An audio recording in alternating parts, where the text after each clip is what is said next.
guys, I thought I'd make a video to kind of share some advice and some information for you guys. For those of you who don't know, if you're new to my channel maybe, I am a home educating mum. We have been home educating our daughter for the last year and a half, nearly 2 years, I can't really remember, over a year anyway. And what with everything that's going on at the moment with the pandemic, I know there's lots of schools closing, or people are self-isolating because a member of the family is ill, social distancing, all that kind of thing. And I know there's kind of like a little bit of worry and tension in the air about people who are now going to be facing having their children off of school for however long. So yeah, as a home educating mum who has a daughter at home all the time that we educate, I just thought I would kind of jump on and share some advice for you guys, and also I want to share with you some links and businesses and things like that that you might find useful, that you might want to use now you're finding yourself thrown in or involuntarily home educating. I will pop links to everything that I talk about in the description of the video below, so you can just expand that and click on them. I may not have all of the codes or offers for you guys, so all I'll say is like, I know that these companies have got an offer on, so maybe you want to check out their social media profiles, because most of the companies have been posting on their social media profiles about their offers and things like that. And also the opinions are just my own opinions. You may totally disagree with me, but I just wanted to kind of like impart my advice and how I feel things are from my point of view. So firstly, yes, it's a bit of an awkward situation, I know, and you might not actually have wanted to home ed. That might not have been ever anything that would ever be on your agenda, and you're all kind of a bit like, oh my gosh, what am I going to do? Firstly, I would just like to say, please don't panic. It's not the end of the world. Well, it might be, huh? It's in terms of your child's education, this is only a very, very, very small part really out of that. No matter where in the journey that your child is on in their education, you know, most children stay in education till they're 16, so having 2 weeks out or 3 weeks out or even 6 months or a year in terms of their entire length of their education, it really isn't that long. And having some time out of school is not going to damage their education or their intellect or anything like that at all. So I just wanted to like put that out there, that whatever you do, don't panic. It's all going to be okay, and you're going to be able to cope with it, and it's going to be fine. And the biggest thing for me, like when I started our home ed journey, I kind of thought that I had to replicate school or preschool or whatever at home, and that is not the case. This is not school, this is your home. And it's not only your home, but it's in very different circumstances. You've been thrown into this. So the biggest thing is don't try and replicate school at home, because it won't work. You're not in a school situation. You are not their teacher, you are their mum, and this is a totally different relationship. The children are not used to having that relationship with you on a full-time basis. They are not used to seeing you in that kind of role, you as the teacher, you as the, you know, whatever. They're used to you as mum, or they're used to you as dad or grandma or whatever. So they're just not used to you in that role. You don't have the same resources as a school does. You are not in a group setting. There's not 30 of them in a class. It's 1-on-1, 2-on-1, 3-on-1, what have you. So it is not school. So do not try and replicate that, because you will burn yourself out, you will struggle, you will potentially fail, most likely.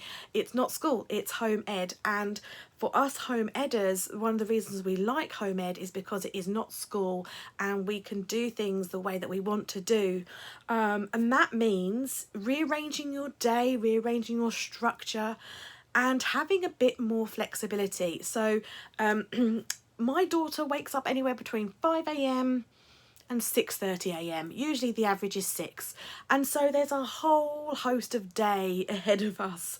And, you know, some days she is really receptive to doing lots of learning. Other days she couldn't care less. But that, I think, is like us in a work situation as well. Some days you can sit there at work and be like, I'm just so bored, I'm not feeling this or whatever, and you get nothing done. And other days you are super duper productive. Your children are just mini humans, so they go through the same thing all the time.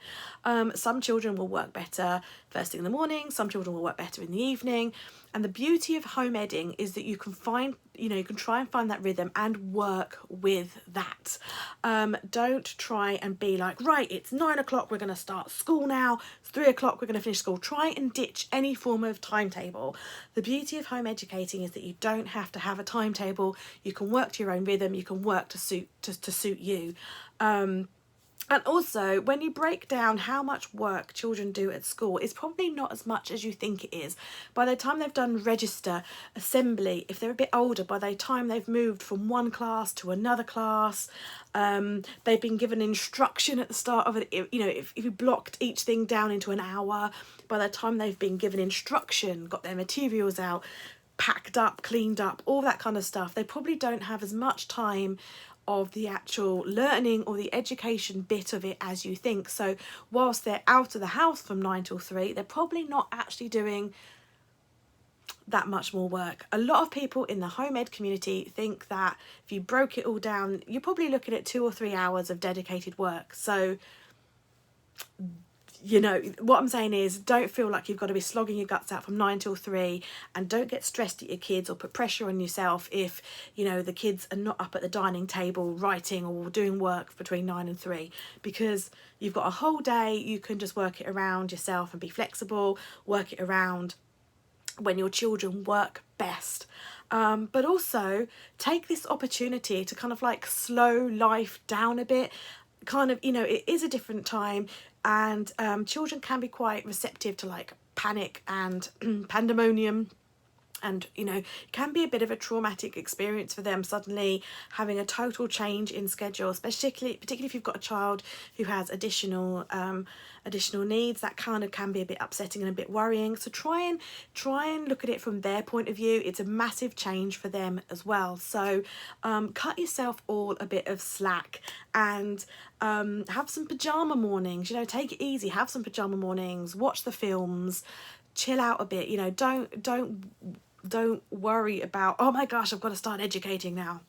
And so slow it down a bit. And also that means, you know, you've now got a bit more time, that you haven't got a schedule, that you can cook together. You know, you can actually take this time to like kind of learn to cook as a family and do some nice meals together, that kind of thing. I would say though that having your children around all the time means that they're probably going to be eating you out of house and home when it comes to snacks. My daughter is a bit of a snack monster, but I've also found that she is very receptive to learning if she's got a snack and a drink. I'll very often find that she will produce more or do more or want to do more, because I don't force her learning, guys. I very much, as I said to you, I kind of work around how she feels and what she's like in a day. And yeah, so but I often find like a bowl of like cut up melon or some carrot sticks or something really helps things to go a bit more smoothly. But having your kids around, they'll probably eat you out of house and home. The cupboards they'll probably be constantly grazing, but also you do need to relinquish a little bit the fact that your house is probably not going to be as pristine and spotless as perhaps it is when they're at school or you would like it to be. It's taken me quite a long time to actually come to terms with this, and I'm still a bit with it, to be honest. My daughter is quite small and she does like to have a lot of my time through one thing or another. So doing a lot of housework is quite tricky. So I actually try and get her involved in doing the housework as much as possible, because obviously there's things around the house that are still going to need to be done. But also, you know, I do sometimes set her some tasks to do, like I'll get her painting or drawing or something while I can just get some housework done. But the house, you know, particularly if you know, you've been thrown into this, you might not have like a designated area. Like, for example, at home, because we do this all the time, our dining room is like our family room, and it's our learning room and our craft room. So we have all that stuff in there, but you guys might not have that. You might just be using your dining room, you know, and that's where you're going to be doing your meals and your learning and everything. But, you know, so just cut yourself some slack, okay? Just cut yourself some slack. It's a difficult time, you're adjusting and all that kind of thing, but it's going to be fine. You know, they've got plenty of time to catch up. In my opinion, I don't necessarily think it particularly matters what you do with your child during this time, particularly if they are in infant and junior school, or even like pre-GCSEs. As I said, they've got, this is just a little blip, this is just a little portion out of their whole schooling history. Sorry, I'm filming in the dark, and I never film in the dark in this room, so I'm all, my shadow, I know it's really crappy lighting, because it's night time, but I don't think it matters what you are teaching, learning about, you know, together, because this is a massive change for your children. So the main thing, I think, is to get them to enjoy learning with you, and to kind of maybe give them a bit of a spark, or rekindle their love for learning if it's been a bit turbulent, particularly if they've been off poorly, all those kind of things. At the end of the day, my opinion is, as long as you're doing some reading with them, they're still doing a bit of writing, and they're doing some maths, you've got like the main core things down there, and then depending on their age and their interests, you can then start to supplement that. Again, my opinion, I think that in schools, what they actually learn in some ways when they're young is sort of irrelevant, because say, for example, I know for a fact that in Key Stage 2 in the UK, they touch on the Romans. Okay, so my daughter is Key Stage 1, and we've already been doing Romans because we went to Italy. And you know, how much of that do you necessarily remember as an adult? You remember some because it's kind of like it sticks in your mind, some of it, and others of it is because you've perhaps been on holiday there, or you've known other people who've been there, or you've watched documentaries as an adult. So learning comes from all kinds of sources all the time. And so what you are learning at age, say, 6, 7, 8, we're not saying that you've got to learn that and learn that for the rest of your life, because most people will probably forget that.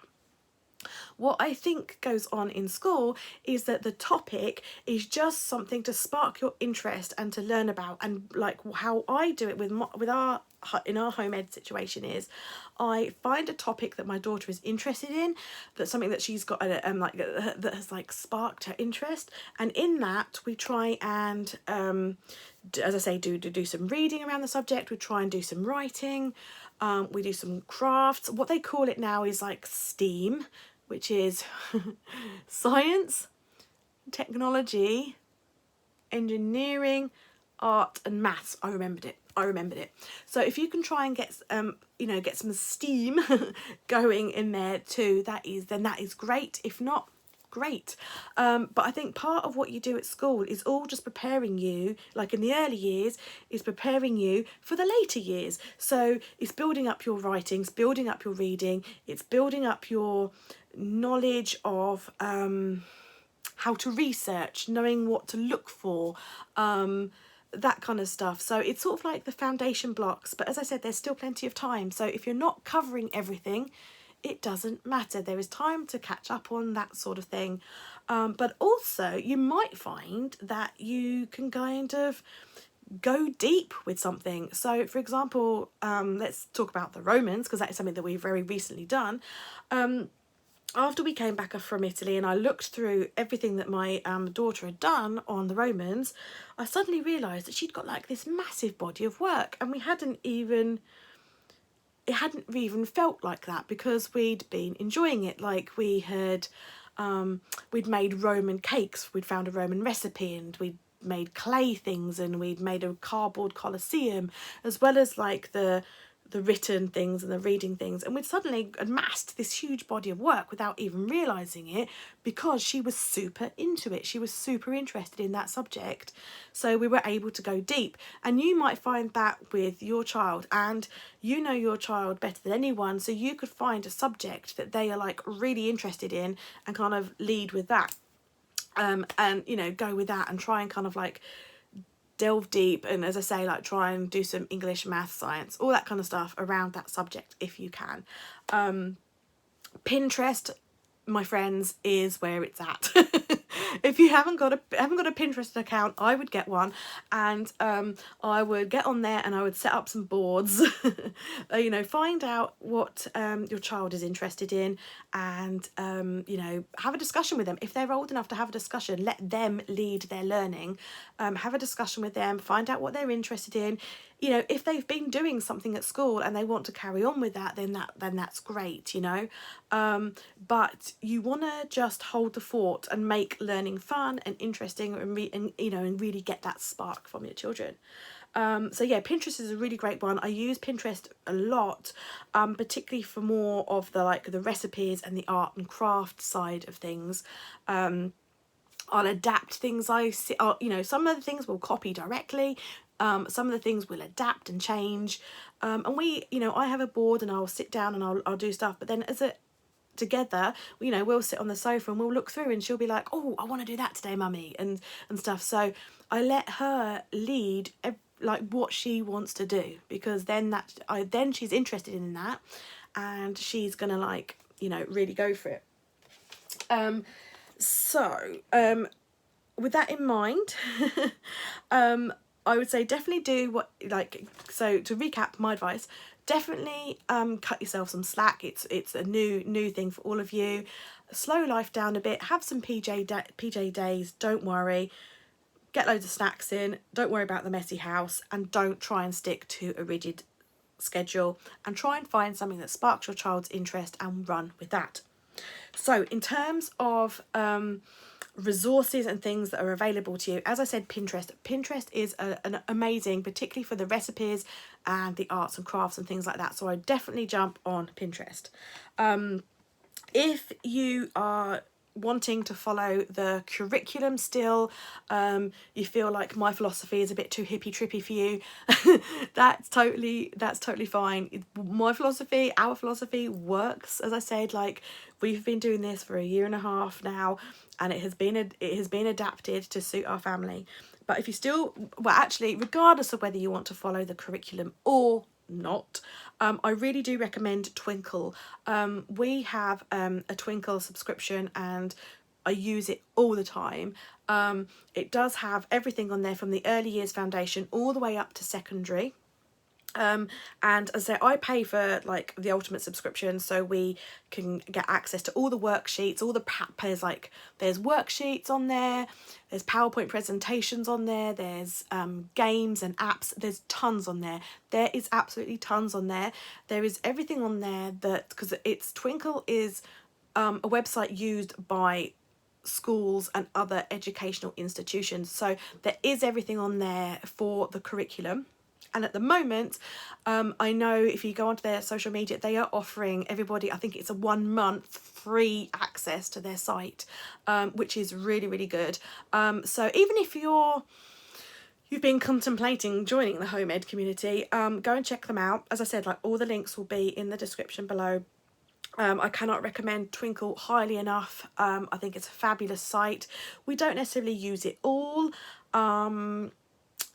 Sometimes, like, the beauty of it is you can just jump on there and print something off. You know, sometimes we'll look at a presentation on there if we want information. There's ebooks on there as well, and lots of themed things. The site is humongous, and there is so much on there. One could say there's a little too much on there, that is a little bit overwhelming, but it's very, like, take this opportunity to get the free month from them, because it is amazing. Cannot recommend them highly, whether you're following the curriculum or not. Tons and tons of stuff on there. And we use, like, sometimes I'll just get like information from there or ideas from there, and other times I will print off the the worksheets that we can do as well. But get yourself on Twinkle, it's fantastic, and we use that in conjunction with other stuff like crafts from Pinterest and that kind of thing.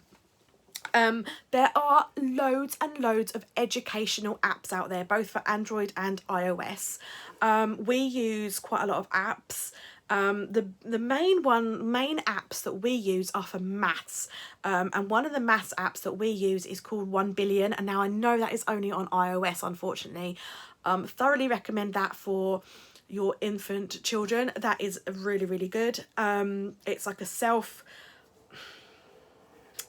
self-study, like you do the thing and they tell you if you're correct or not, and then they explain it and do the next thing. Thoroughly recommend that. It is really, really good. And we also use apps for coding and things like that. But if you go on Instagram, one of our friends that we've met from a homemade group, she's recently set up an Instagram account called Best Home Ed Apps. Again, the link will be below. Go and follow her on Instagram. Her and her little boy, they have been reviewing loads of different educational apps, and they've been posting loads of them. I know a lot of people in the home ed community do use apps for their children. There's apps on everything, like learning to play musical instruments, learning to read, maths, coding, all those kinds of things. So I thoroughly recommend you go and check out her Instagram account. And have a little, spend some time, have a little look around.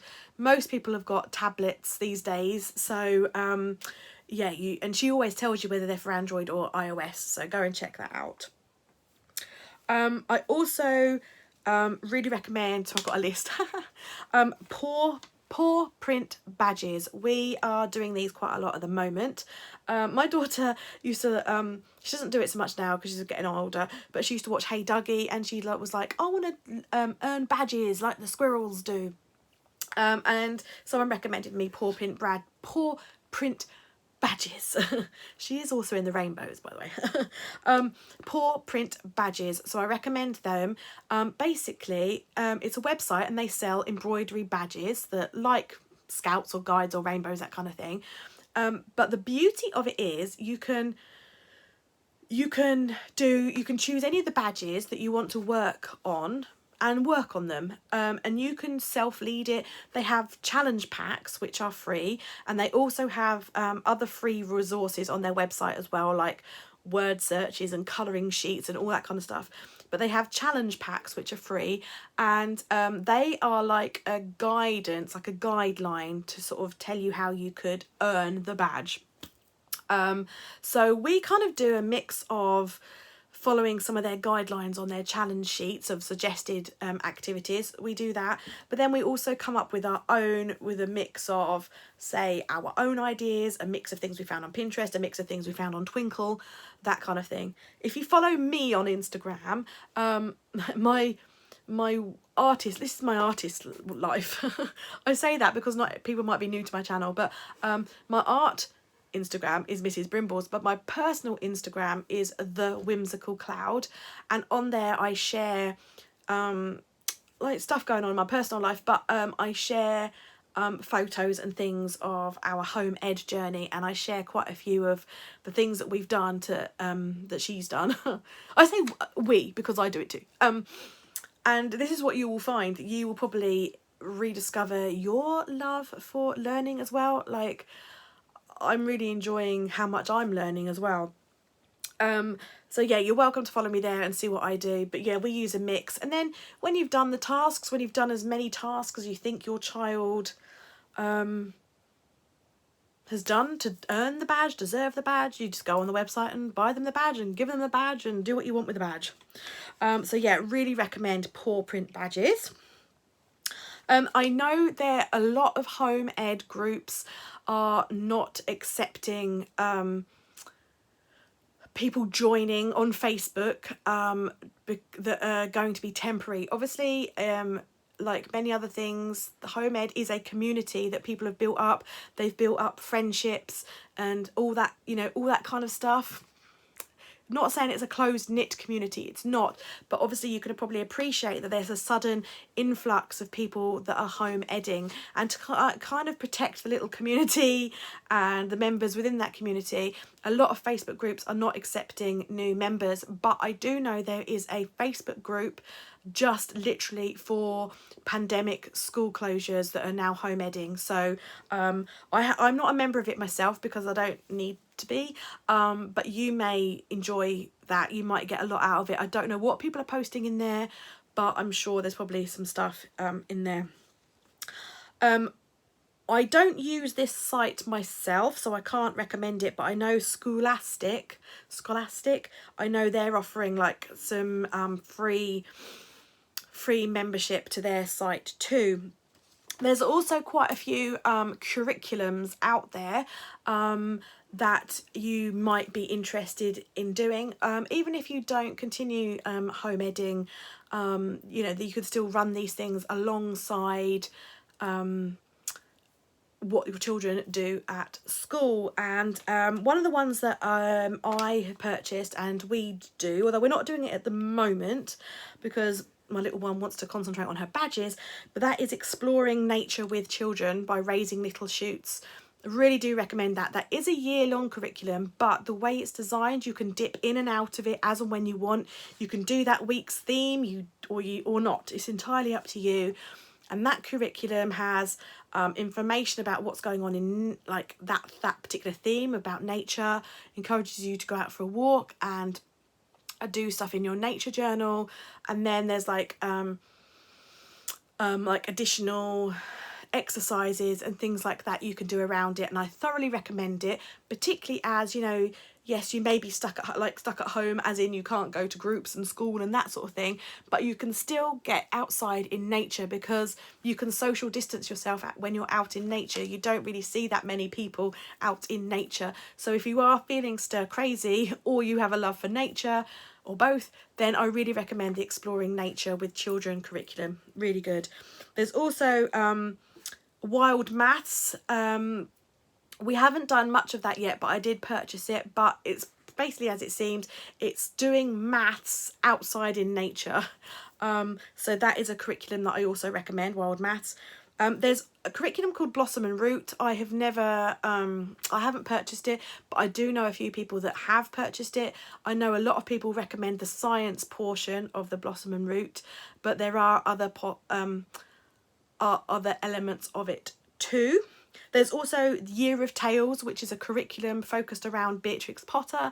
So it's more of a literacy study. I haven't purchased that yet, but I know it's out there. My little one doesn't really like Peter Rabbit and stuff, so we haven't done that. And last but not by no means least, a curriculum that I have purchased and I do recommend, although I haven't used it yet because my little girl's still a bit too young. That is the Waldock's Wizards, and that is a curriculum based around Harry Potter. So if you've got Harry Potter fans in your household, then I recommend that. So yeah, there's lots out there, guys, as I said, so please don't freak out. If I can help in any way, if you've got any questions, then please let me know. I will try my hardest. Obviously, I am a home educating mum and will be juggling stuff just like you. I'll be juggling home editing my daughter. I'll be juggling the housework. I'll be juggling my work. But I'll try and answer your questions as much as possible. So I just hope that it's helped in some way, guys. So thanks for watching. If you're new to my channel, please subscribe. It'd be nice to have you along. Please share this with anyone that you feel might need a bit of advice or those links, even if you're literally just sharing my video for the links in the description of the video. You know, that's totally cool. And sorry about the crappy lighting. It's either get this video out at night time or don't get it out at all. So thumbs up. Please give me a thumbs up. That would be much appreciated. Let's spread some love and joy at this weird and crazy time. Yeah, so thanks for watching, guys. Try and keep it chill, and obviously wash your hands and stay healthy. I touched my face. I'm a face toucher, but we're social distancing. I haven't been out, so bye, guys.